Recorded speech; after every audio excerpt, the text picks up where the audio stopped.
Oke, Dan itu akan dimainkan oleh Ripo untuk Faramisnya. Popol dan Edit. Edit ya. Untuk sebagai tanker kali ini. Menarik sih. Menarik Karena banget. dari onwardnya dia lebih ke targeting satu hero. Dan ini akan sangat menjengkelkan bagi para tanker-tanker kayak Kufra dan Chow yang mungkin akan sangat mudah untuk ditangkap, terutama Link. Jadi Max-nya nggak boleh asal-asalan ketika menggunakan Tempest of Blade. Ini mereka ini kenapa PD pakai Edit? Mereka itu oke, crowd controlnya kita bisa bilang agak kalah dengan Bigetron. Tapi di sini mereka punya Clay. Mereka percaya dengan adanya Clay. Iya, jadi mereka mengurangi sisi damage-nya dan Nah. difokuskan terhadap Popol Kupas serta Hayabusa. Tapi Profesor, Coveringnya bakal ke sana. problemnya adalah untuk Arceus satu nih, Bigetron bakal lebih mengkerucut untuk targeting sekarang. Alice. Ngerti gak? Iya. Lebih mengkerucut, lebih tahu Ngerti, gue bakal harus ke arah siapa. Gitu loh, gue bakal fokus ke arah siapa. Wah, ini sih Ini seru banget draft picknya sih. pola 4-1 Bigetron Alpha Yes. kayaknya. Matt dengan Alice-nya, kita bisa melihat di sana bagaimana Alice yang harus mengumpulkan 50 stack terlebih dahulu sebelum dia melakukan team fight. Plus, ingat, Alice itu adalah satu hero yang bisa jump in ke arah belakang Oke. dan juga mengancam ke arah Yves-nya. Ditambah dengan adanya Winter Truncheon, ini mungkin akan menjadi salah satu umpan juga untuk beberapa hero, let's say seperti Glue, salah satunya yang nanti akan menggunakan Grand Grab, atau mungkin Hayabusa dengan Shadow Kill-nya. Wah, ini jujur ya, dari draftnya seru sih. Nih draftnya Draftnya seru banget sih dua-duanya nih. lebih Bang. ke egois untuk tim sendiri. Iya, bener-bener Serius. kayak counter-counteran, bener-bener kayak hero nyaman juga ada di sini. Benar. So, ini dia.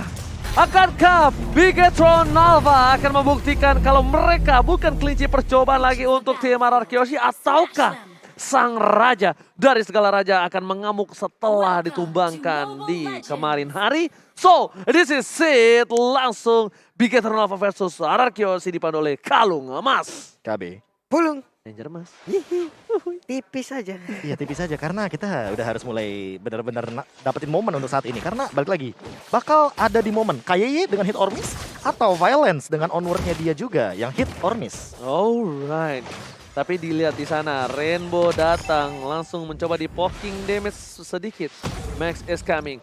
KYY mencoba untuk melakukan sedikit distraction menuju ke arah seorang Klee dan langsung menuju ke arah belakang. Tertarik kembali first blood. 5 menit pertama untuk Bigetron Alpha berhasil mengamuk. Sedangkan Max mencoba untuk mengganggu pergerakan R7, gak bisa maju lebih dalam lagi. Bigetron yang mengamankan first blood di bawah menit pertama atas Arceus.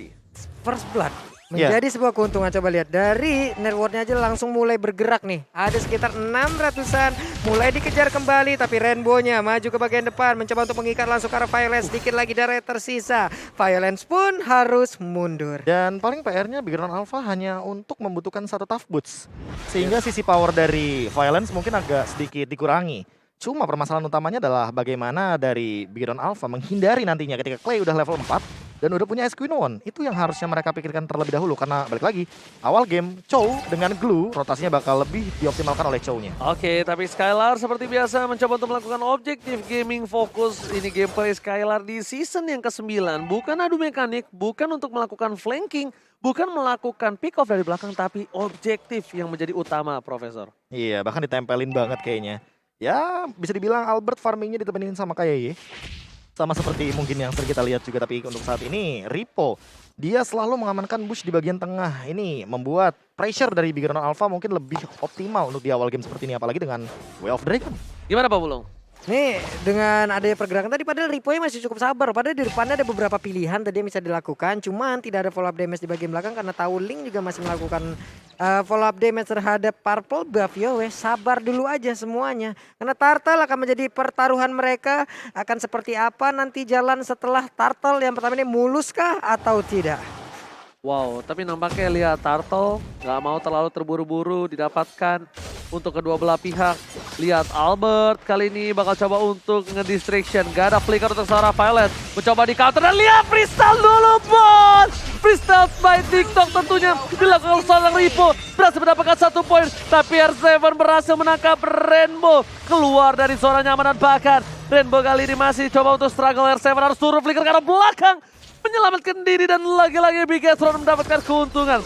Freestyle dulu bos, dan buat kalian semua itu dia freestyle by TikTok dari seorang Ripo. Boleh-boleh tadi tuh ya. Di tengah kerumunan seperti itu masih sempat dia melakukan sebuah hal yang sangat membuat kita terkaget-kaget, terheran-heran. Tapi antara Skylar dan juga Matt yang menggunakan Elise, ini kan ada perbedaan dari sisi untuk memfollow up terhadap wave minionnya ya Prof ya? Iya, kayak clear wave minion tentu Matt lebih cepat, dan kalau ngomongin rotasi dia bisa farming dua lane. Tinggal gimana cara rotasi dari arah Kyoshi-nya aja yang harus lebih dioptimalkan, karena Biron Alpha dari tadi kayaknya megang kendali dari mapnya. Bahkan sampai turtle pun diamankan tanpa kontes. Bukan masalah tanpa kontes saja, tapi juga tanpa ada purple buff. Kayak di depan sana, lihat langsung coba di commit, flicker ke arah belakang, mencoba membalikan kembali. Tapi ternyata Tyrant Revenge menuju ke arah bush. Tyrant Revenge. Saya Memang British gitu dia orangnya. Oke, Rainbow. Ada altar yang udah langsung dikeluarkan. Yap, dia berhasil diamankan, tapi Rainbow-nya pun untuk arwahnya mulai berkeliaran. Tapi ini untung kalau nggak salah dari tadi stack yang Rainbow milik itu cukup banyak. Iya, 3 detik. Iya, harusnya lebih cepat. Nah, 3 detik sudah muncul ke arah Lane of Town. Dan tentunya di sini dari Bigetron Alpha, mereka bakal coba lihat gameplay dari tim arah Kyoshi bermain pick over, tapi lihat Violence depan sana. Para pemain dari Bigetron Alpha mencoba untuk membalaskan keadaan. Max is coming, Clay menjadi pilihan. World Manipulation telah dikeluarkan dan KYE tertangkap. KYE kali ini menjadi korban tanpa adanya perlindungan dari para pemain dari Bigetron Alpha lainnya. Max is coming, mencoba untuk menyelamatkan jiwa dan raga dari kembarannya di arah bottom lane. Berhasil melakukan clearing minion. Arah Kyoshi kali ini ingin membalaskan keadaan. Lihat, langsung mencoba dikejar dari segi networknya. Bahkan poinnya 2 sama Pak Pulung. Iya, 2 sama. Di bagian bottom lane juga untuk outer turretnya, shieldnya udah dihabisin loh. Dari HP turret itu sendiri udah ada 1/4 yang langsung dimakan pula. Ini akan membuat Popoleng Kupa akan jauh lebih nyaman lagi, jauh lebih kaya lagi. Dan ini dia itemnya Prof. Iya, tentu ada perbedaan gold di sini, di mana dari Skylar-nya sendiri udah mengamankan 2 Legend Sword, dan ini akan memperlihatkan perbedaan dari gold shield turretnya. Udah hampir rontok dari bagian bottom lane, karena gold lane-nya kita tahu Matt butuh waktu banget untuk mendapatkan item scale up-nya. Oke, bakal lihat Python Kupa kayak nggak punya flicker lagi, dan bahkan Shadow Kill menyangkut ke arah belakang. Membuat Albert berhasil mendapatkan 1 poin tambahan, dan Max gak bisa commit karena dia gak memiliki purple buff. Max butuh untuk mendapatkan purple buff sebelum dia membantu kawan-kawanannya, dan tapi di sini ada sedikit dilema. Dimana ketika Max kemungkinan besar dari tim Bigetron Alpha akan kehilangan momentum mereka di arah turtle, Profesor dan Pak Pulung. Yap. Dimana tadi mereka udah memiliki sebuah ritme yang begitu baik, namun untuk sekarang udah ada pertempuran yang kembali terpecah lagi. Altar langsung dikeluarkan, namun dibalaskan dengan satu rewoman versi di bagian belakang. Mace-nya mencoba untuk mengejar ke bagian depan. Skylar-nya masih berusaha untuk lari, dia masih punya absorb damage, namun pertempuran kembali pecah. Kayaknya masih bisa selamat, dan 1 orang berhasil didapatkan dengan sangat cepat. Violence hanya bisa melihat dari kejauhan, dan R7 belum bisa menangkap siapa, tapi Max hilang sudah Oji. Nomor Stable Soblet Shadow Kill berhasil mendapatkan poin tambah, dan lihat Pilot masih mau lebih. Kayak Tyron Rest dapat 2. Gak ada follow up damage, tapi Albert tershutdown. Lihat pertempurannya tak ada habis-habisan. Wow, Dan bahkan Ripo berhasil membawa R7 ke arah inner turret Pak Pulung. Wow. Sebuah hal yang begitu baik langsung diperlihatkan lewat sebuah team fight yang begitu panjang. Masing-masing dari junglernya pun harus menghilang, Prof. Oh, entah kenapa aku kaget banget ketika tiba-tiba grab-grabnya pun dilakukan ya oleh R7, dan itu jauh banget ternyata Ripo-nya. Udah berada di bagian dari inner turret, dan itu adalah damage yang harus terima yang terlalu banyak menurut aku, sehingga membuat R7 harus tumbang untuk pertama kalinya di game kali ini. Dan bahkan lihat Max again and again tanpa ada purple buff berani untuk melakukan kontes. Albert di sana, Pilot sedang membuka satu buah informasi telah diberikan. Tyron Revenge menuju ke arah depan, terreset kembali. Turtle-nya terreset, sayang sekali. RRQ berhasil melakukan sedikit distraction, dan ini benar-benar impact yang cukup tinggi. Karena apa? Karena Max harus balik mundur, harus dapat di purple buff lagi. Tapi ketika nanti kembali, ini akan jadi war yang sangat-sangat adil untuk kedua belah pihak, Pak. Harusnya ya, karena untuk objektif dari seorang Link ya udah objektif utamanya purple buff. Dengan purple buff dia bisa kemana-mana. Serangan pun masih belum dilakukan oleh kedua tim terhadap dari Turtle itu sendiri. Nih macro play-nya jalan banget sih dari Bigetron Alpha. Lihat bagaimana posisi 4-1-nya untuk secure ke arah bagian Turtle. Ditambah dengan 1 Will. Ini Max-nya manfaatin banget, dimana mirror dari Turtle lane-nya, atau mungkin ketika Turtle pit-nya ada di atas, dia manfaatin agar minionnya tetap berjalan di arah bawah. Dan lihat Bahkan dengan adanya reset yang dilakukan, ini membuat mereka bakal team fight 5 lawan 5. Harusnya kekuatannya cukup equal. Dan bakal di depan sana lihat Kanton didapatkan. Terhadap seorang Rainbow tanpa adanya Rainbow kali ini membuka mereka team fight. No! Objective Gaming is #1 untuk kali ini Pak Pulu. Yap, dan Turtle pun menjadi milik dari Max. Jadi Max-nya masih mundur, Rokusa menjadi korbannya saat lagi. Orange buff akan langsung dimakan juga. Rainbow sudah hadir kembali. Ripo menjadi sang penjaga portal di bagian tengah. Dan ada lagi satu Tidal Rage-nya connect juga karena Violence hilang kali ini. Kayeye kali dilihat dengan kupranya lagi and again freestyle by TikTok. Berhasil mendapatkan satu buah poin yang cukup penting Violence karena Violence menjadi border. Violence menjadi salah satu pembatas antara Bigetron dan RRQC yang tidak bisa menginvasi jungle-nya Albert karena mengerikan akan keberadaan dari seorang Violence, Profesor dan Pak Pulung. Dan lihat freestyle dulu lepas. Albert jadi melihat tempo sobret tapi kuat Shadow. Masih mencoba dilakukan sedikit distraction tapi ternyata Albert tidak bisa melakukan Shadow kill. Terlalu tipis darahnya dan harus dihilangkan begitu saja. Ini komunikasinya bagus banget ya Prof ya. Yes, itu timingnya si Ripo mainin banget dari The Way of Dragon jadi nggak bisa langsung 2 kali ditendang dan itu bakal mengurangi durasi dari The Way of Dragon sendiri. Yes. Jadi ditungguin dulu baru dia tendang yang kedua. Yes, ditahan. Dan plus memberikan sedikit waktu untuk adanya shadow kill keluar dan kalau shadow kill keluar ya udah kesempatan untuk Albert kabur dari area tersebut ya makin besar lagi. Tapi ada minusnya Pak Pulung. Apa itu? Kalau miss timing itu bisa putus. Yap. Tendangannya. Iya. Tendangan bisa putus, tapi untungnya tadi langsung di follow up, langsung ada Tempest of Blade. Untungnya yang ditendang Hayabusa. Iya. Kalau itu yang tendang Link bisa Tempest of Blade soalnya. Iya. Dan kalau dari damage deal-nya ya gila, lihat. Ini tendang Hayabusa, kalau bisa Tempest of Blade. Iya kan Linknya di musuh. Ya kan itu contohnya. Oh iya benar banget, tapi lihat kita di sini langsung saja kembali hidup dari seorang Rainbow mencoba menarik keberadaan Mode ghosting? Mode ghosting, ya mode cewek-cewek zaman sekarang. Wah. Hilang tapi kembali lagi. Yes. Waduh. Dalam waktu 3, 2, 1. 1. Apalagi 29.000 total damage deal-nya. Membuktikan bahwa magical damage-nya begitu mengerikan. Dan bahkan harusnya Rainbow agak sedikit respect juga. Tapi lihat Ripo tanpa adanya flicker, lihat tak bisa bertahan Popol dan Kupa. Dua Dragon dikeluarkan tapi lihat lumpuh. Ripo nggak bisa mundur ke arah belakang. Tersangkut pergerakannya. Dan bahkan para pemain dari tim Bigetron Alpha, mereka coba untuk melakukan Lord. Mereka membuka Lord kali ini dengan adanya 5 player yang sudah berkumpul menjadi satu. Mereka ingin melakukan overcommit. Menuju ke arah Lord. Para pemain dari tim Bigetron Alpha mereka mencoba untuk berkumpul menjadi satu. Tapi lihat Skylar masih terlalu jauh. Rainbow flicker ke arah belakang. Langsung ada Kaya yang mencoba untuk membuka rumput. Membuka apakah ada keberadaan hatinya di depan sana. Tapi nampaknya tidak ada. Belum ada Pak, belum ada. Balik lagi, sabar lagi karena Bigetron juga masih harus menunggu.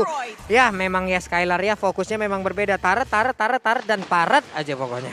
Gila Skylar. PT bongkar PT turret. bongkar turret sejahtera. Nah itu cepet banget loh Prof. Iya, itu balik dia lagi. baru pecah turret yang outer. Ya apalagi dia ada tambahan 15% untuk damage dari physical ketika dia memiliki item damage yang lebih mematikan. Makanya di sini perbandingannya adalah emang tinggal Skylar-nya aja nih yang mendapatkan 4 assist ditambah dengan banyaknya damage dari turret. Sehingga Bigetron Alpha walaupun dia menang dari segi objektif tapi balik lagi 3 turret ini membuat teman-teman dari RRQC keep up dengan goldnya. Hanya berbeda 1000 dari 3000 tadi. Oke, tapi bakal lihat di arah bottom lane dari Max. Bakal coba untuk fokus menuju. Gila. Mencoba melakukan pocket terhadap R7. Mencoba dicolek begitu saja. Sedangkan di depan sana, para pemain dari tim Bigetron Alpha mereka masih coba untuk menjaga pergerakan atas tim RRQ. Violent is coming, Kaya akan menjadi pilihan. Bakal coba di overcommit, tergigit dan bahkan masih ada flicker ke arah belakang.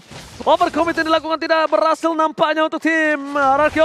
Tapi Rainbow tertangkap, Rainbow tergigit. Dan bahkan Ribo kali ini tidak bisa melakukan Wild Dragon. Tersangkut R7 di depan sana mencoba untuk mendistraction keberadaan Bigetron Alpha yang kehilangan Rainbow. Tapi nampaknya Rainbow tidak mau terlalu lama berada di dunia perghostingan. Dia bakal coba untuk kembali lagi ke lane of down karena kenyataan lebih sulit dan lebih sakit. Kenyataan memang menjadi sebuah hal yang harus mendapatkan jawabannya tapi enggak. Terus sekarang karena Prof Elis, pro player yang main menit segini stacknya kira-kira udah berapa Ya nih? udah 50 sih pasti. Harusnya. Normalnya menit 9 udah 50 harusnya. Normalnya. Normalnya. Oke. Kalau dua lane dia bisa 8.30. Oke, Jadi oke. lebih cepat gitu loh. Oke, tapi Prof, lihat permainan tarik ulur, hating yang dilakukan dari kedua belah tim ini benar-benar bagus banget. Mereka trigger disiplin benar-benar bisa kita bilang bukan main-main.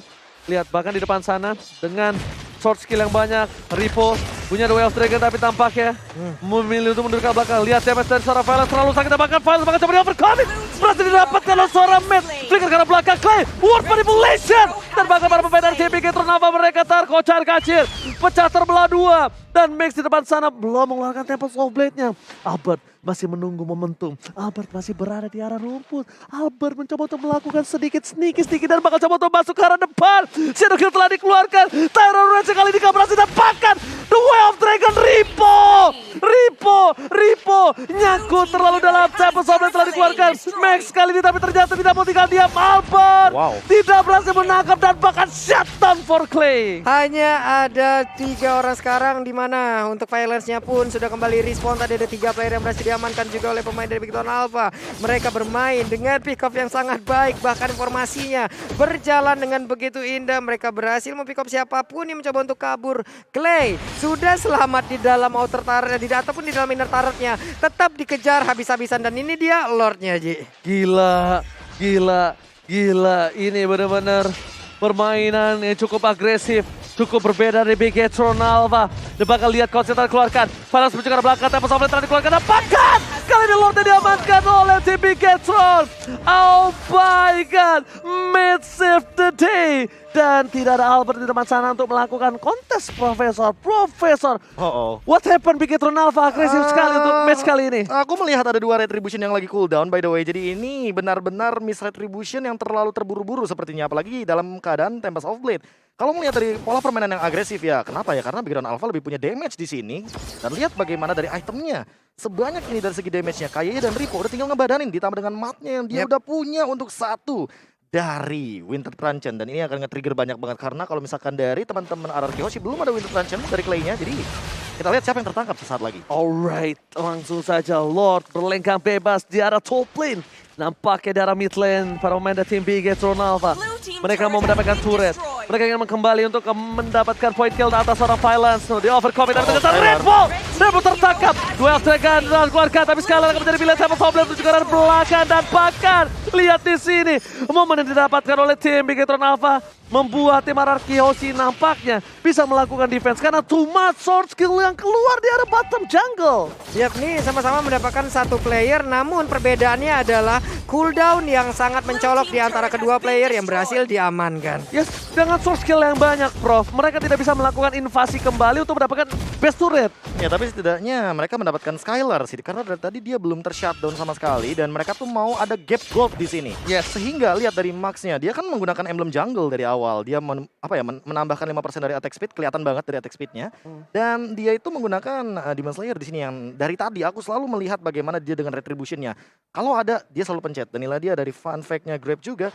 Faramis adalah salah satu hero yang tidak populer di MPL Indonesia. Terakhir kali dirinya muncul ketika di MPL Indonesia season yang ke-7 dan dimainkan sebanyak 2 kali oleh El Profesore Leluminaire. Alright, tapi R7 benar-benar ditungguin. Ward Manipulation mencoba untuk menjemput R7 dan berhasil mendapatkan Kayeye. Rainbow di depan sana. Lihat altarnya telah dibuka. Matt datang mencoba untuk mengisap semua kenangan dari buruk di RRQ Hoshi, tapi ternyata Matt harus hilang. The Way of Dragon on point. Dapat di seorang save, tapi Shadow Kill tidak mau tinggal diam. Ripo, immortality-nya pecah. Tapi coba dicoba begitu saja. Ripo masih ada 1 buat Jess dan no, tidak mau terlalu lama.